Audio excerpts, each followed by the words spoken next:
સિટીમાં કહેવાય ને કે બધું જંક ફૂડ વધારે ખવાય. પિઝા બર્ગરની પાછળ તો લોકો આમ તૂટી પડ્યા છે, જાણે આમ કહેવાય ને કે અમે તો મજા જ કરીએ. જો અમે બર્થડે પાર્ટીમાં પિઝા ખાઈએ ને આમાંય પિઝા ખાઈએ, અને એ બધી વસ્તુ છે ને ટૂંકા સમય માટે સારી લાગે, બાકી લાંબા સમય માટે બહુ નુકસાનકારક છે. એનું કારણ છે કે ભયંકરમાં ભયંકર રોગ, અત્યારે કેન્સર અત્યારે થાય છે. 40-45 વર્ષે અત્યારે મૃત્યુ પામે છે, હાર્ટ એટેક જેવી બીમારી થાય છે. તોય એ લોકો સમજતા નથી કે હવે આમાં શું કરવું.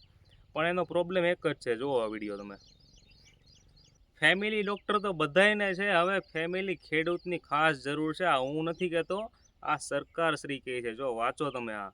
હવે ખાસ તો કહેવાય ને કે અત્યારે લોકો બીમાર પડવાનું કારણ શું, તો કે ડીએપી, યુરિયા, એની સિવાય જો અલગ અલગ પેસ્ટિસાઇડ બધા અત્યારે વધારે વપરાય છે. શાકભાજી છે ને એ મોસ્ટલી કહેવાય તો બધી વસ્તુ છે ને દવા છાંટેલું જ આવે, એટલે એવું નહીં માનવાનું કે આપણે બધું પ્યોર ખાઈએ. એમાં એવું છે કે ગામડે તો અત્યારે ભાઈઓને બધાને આવું જ છે.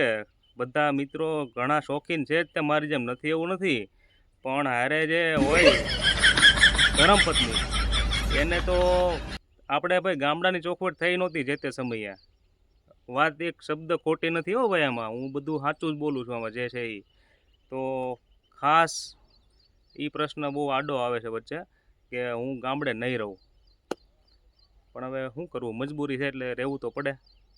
એટલે વિચારવા જેવી વસ્તુ છે.